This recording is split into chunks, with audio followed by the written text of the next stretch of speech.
Ya pemirsa, terima kasih Anda masih menyaksikan Gapai Kemuliaan dalam episode Memaknai Hakikat Jihad. Pak Kiai, tadi kita membahas tentang bagaimana kita mendefinisikan jihad dalam tataran yang praktis ya. Misalnya bertempur di medan perang, kemudian kita mencari ilmu atau mengajarkan ilmu kepada orang lain.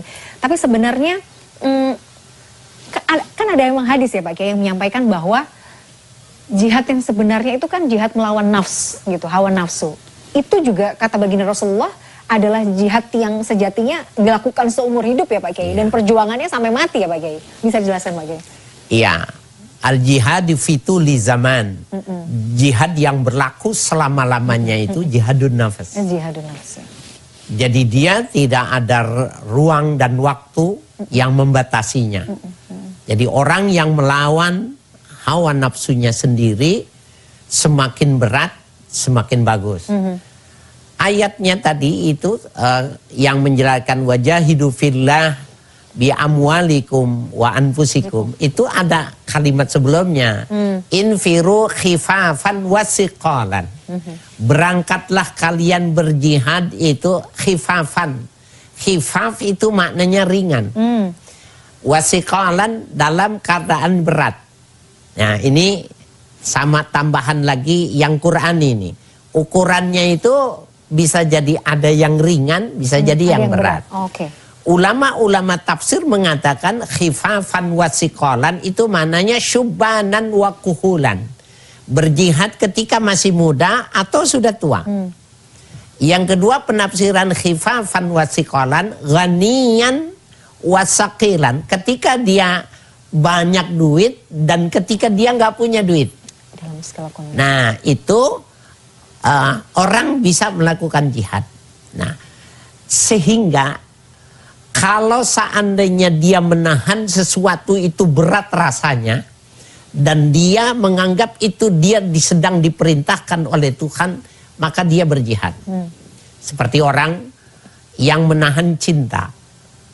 Mbak Mila, ada seorang sudah punya suami. Kemudian dia senang sekali dengan bintang film. India namanya. Atau K-pop ya. Bollywood maupun Hollywood itu. Cintanya luar biasa. Dengan sesuatu karena fasilitas dan lain sebagainya, ketemu dia. Dan dia bisa berbahasa ya. Tetapi dia tidak mau menyatakannya. Dia tidak mau menyatakannya karena dia sadar dia sebagai seorang istri. Dan dia sadar benar ini bintang film itu dunia maya, bukan dunia yang sebenarnya. Bisa jadi rumah tangganya jangan-jangan tidak sebagus yang digambarkan gitu. Maka dia tidak mau menyatakannya. Cuma cintanya semakin berat. Cuman berat dan dia bertahan itu. Ada makna jahada, makna kesungguhan dia nekannya itu. Dan fisabilillahnya karena dia menganggap ini nggak boleh. Maka orang yang mati menahan cinta kepada orang yang dia tidak mungkin menyatakan itu, matinya mati jihad, mati dalam keadaan syahid. Karena kriterianya terpenuhi. Dia bertahan keras, itu yang maknanya khifafan wasiqalan. Berjihadlah ketika kamu enteng maupun yang berat. Jangan gini, saya pilih yang enteng-enteng aja. Saya kan cewek, nggak mungkin bisa jadi dikasihnya yang berat. Gitu. Jadi itu konsep jihad itu sebenarnya dalam setiap kondisi Pak Kiai. Berat, ringan, berat, kaya, miskin, setiap kita itu memang punya kewajiban. Jadi setiap diri kita tuh jatuh kewajiban jihad ya Pak Kiai? Wajib. Jihad itu bisa jadi fardu kifayah, bisa jadi fardu ain.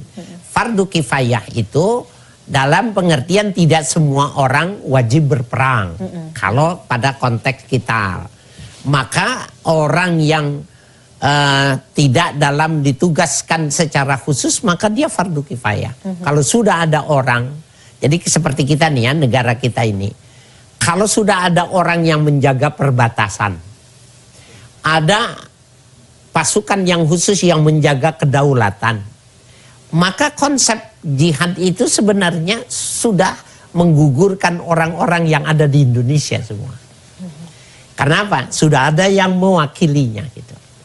Nah begitu juga sepanjang Islam ini sudah ada yang menjaganya. yang memeliharanya. Buat regulasi supaya jerat-jerat bagi orang yang penistaan dan sebagainya. Mereka yang melakukan tugas-tugas fungsional regional itu tadi, maka dia sudah mewakili seluruh umat manusia yang muslim di negara kita ini. Itu hukum fardu kifayahnya seperti itu. Tapi nanti akan ada pada fase dia fardu ain. Pada saat yang konfrontatifnya dan cuma dia yang bisa memegangnya. Umpamanya kemampuan dia dalam IT umpamanya ya. Dia yang mesti mengendalikan, dia yang bisa mengantisipasi, buat dia wajib tuh fardu ain. Atau kita punya keahlian tertentu yang negara membutuhkan itu, pada saat itu fardu ain.